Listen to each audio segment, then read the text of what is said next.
знаете, почему болото называется Соколий мох?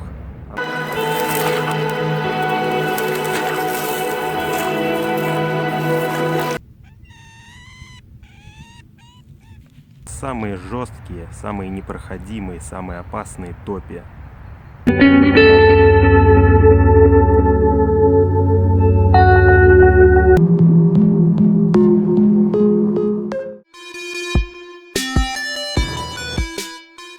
Приветствую вас, друзья! Мы, как вы видите, на природе. Тут, конечно, очень хорошо, но комаров так много, надеюсь, они меня не сожрут. Поход на болото. Звучит необычно, даже немного волшебно. Для меня каждый такой поход – это знаковое событие. Это испытание, это вызов судьбе. Для меня это отдых, такой необычный. Знаете, иногда в шутку я называю это горизонтальный альпинизм. Ты тоже идешь вперед, вперед. Ну а альпинисты тоже идут вперед, но только вверх. У меня же высота, она не меняется. Высота не меняется, а трудности сохраняются и даже увеличиваются. А иногда бывает так, что поход получается по-настоящему особенным. Мне нравится создающаяся в них загадочная атмосфера. А когда еще все это пронизывается золотыми лучами солнца, ты идешь по бескрайней топе, она открыта до самого горизонта, а над тобой ярко-голубое небо.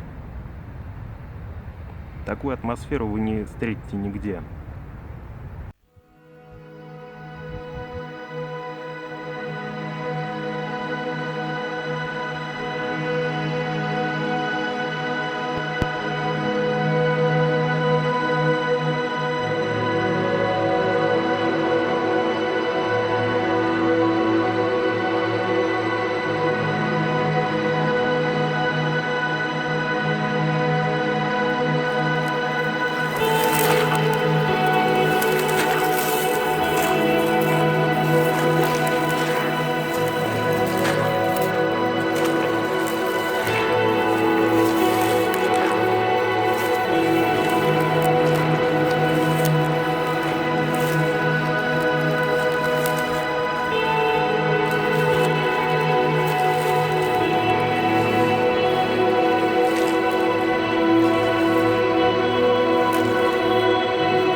дикая, нетронутая человеком природа.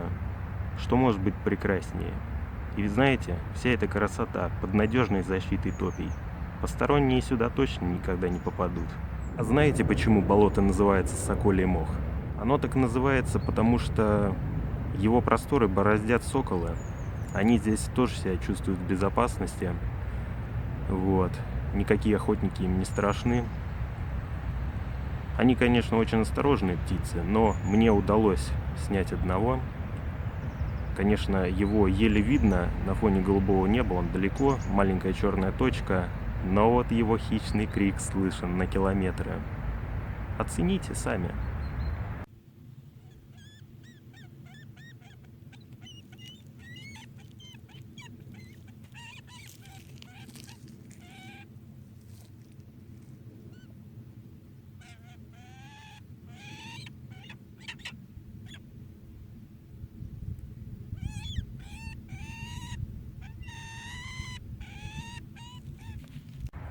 Ну как, прочувствовали то, что мы находимся на территории хищника? То-то же.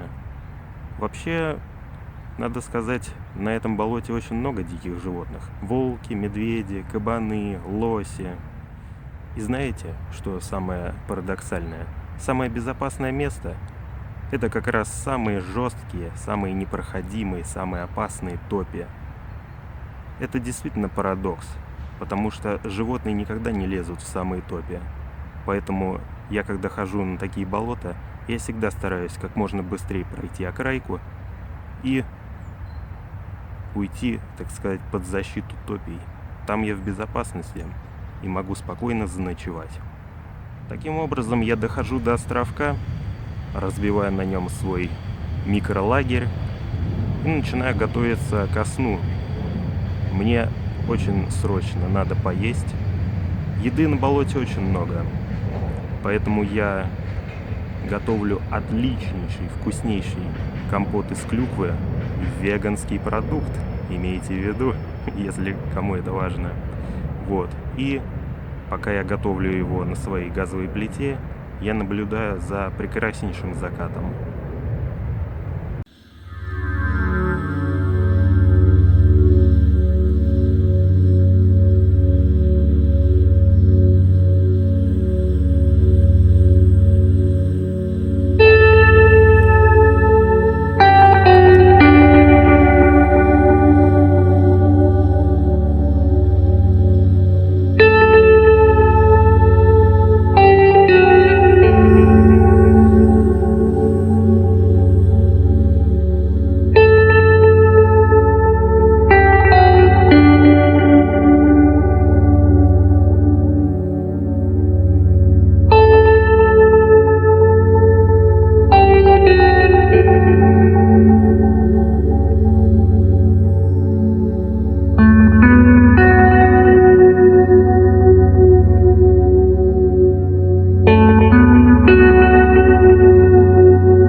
кому интересно, мне здесь абсолютно не страшно. Здесь, в самых жутких топях, я в полной безопасности. Никто ночью меня не потревожит. Между тем солнце неумолимо заходит за горизонт. Все заполняет тьма, туман. Все это скрывает и меня. Я во власти болота и под его надежной защитой. Надо мной звездное небо. Я ухожу в ночь.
В заключение, пользуясь возможностью, хочу высказать свое мнение по поводу экологических троп на болото.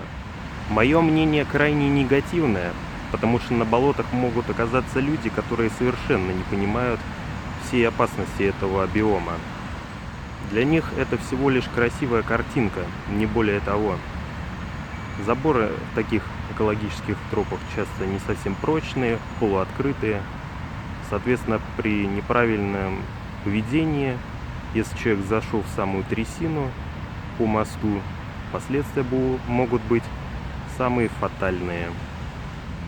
Но это что касается опасности для человека, но ведь есть опасности для природы.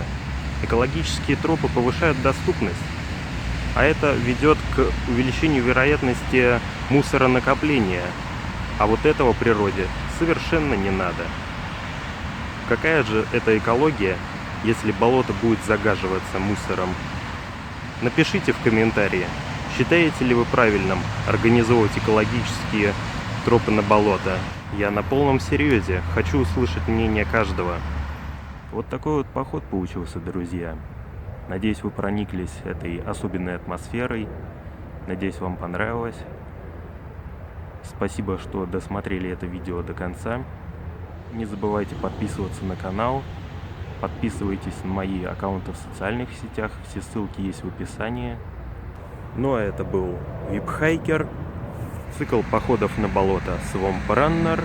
Меня зовут Виктор Иванов. До новых встреч, друзья!